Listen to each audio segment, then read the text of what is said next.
राष्ट्रवादी आमदार अपात्रता प्रकरणाची थोड्याच वेळामध्ये निकाल वाचनाला होणार सुरुवात। राष्ट्रवादीबाबतही शिवसेनेच्या निर्णयाची पुनरावृत्ती होणार का याकडे लक्ष।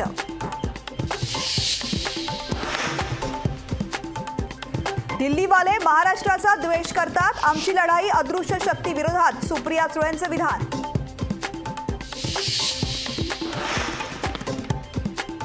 निवडणूक रोखे अर्थात इलेक्ट्रॉल बॉन्ड्स योजना सुप्रीम कोर्टाने फेटाळली। इलेक्ट्रॉल बॉन्ड्स असंवैधानिक असल्याचं सुप्रीम कोर्टाचं स्पष्टीकरण। इलेक्ट्रॉल बॉन्डवर बंदी घालण्याची केली होती याचिकेत मागणी।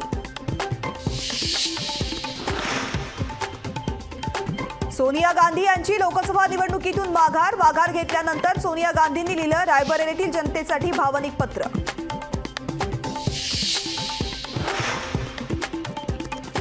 राज्यसभा निवडणूक बिनविरोध होणार। राज्यसभेच्या 6 जागांसाठी 6 अर्ज दाखल, महायुतीकडून 5 तर मवियाकडून 1 उमेदवारी अर्ज दाखल।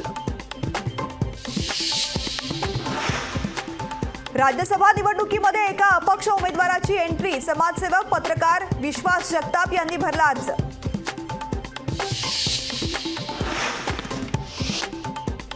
पुणे लोकसभेसाठी भाजप मराठा उमेदवार देण्याची शक्यता। मेधा कुलकर्णींना राज्यसभेसाठी संधी मिळाल्यामुळे पुणे लोकसभेची गणितं बदलणार। नाशिकमध्ये ठाकरे गटाला मोठा धक्का, बबनराव घोलप यांचा पक्ष सदस्यत्वाचा राजीनामा। लोकसभा प्रमुख पदावरून हटवल्यानं घोलपांचा राजीनामा। मनोज जरांगेंच्या उपोषणाचा आज 6वा दिवस। जरांगे यांची प्रकृती खालावली, जरांगेंनी उपचार घ्यावेत, महिलांनी फोडला टाहो।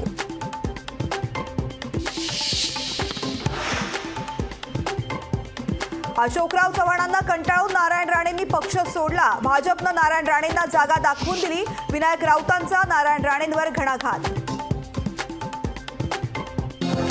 टॉप हेडलाइन्सचे प्रस्तुत करता आहेत राजयोग पेंट्स, खुशियां आपकी रंग हमारे।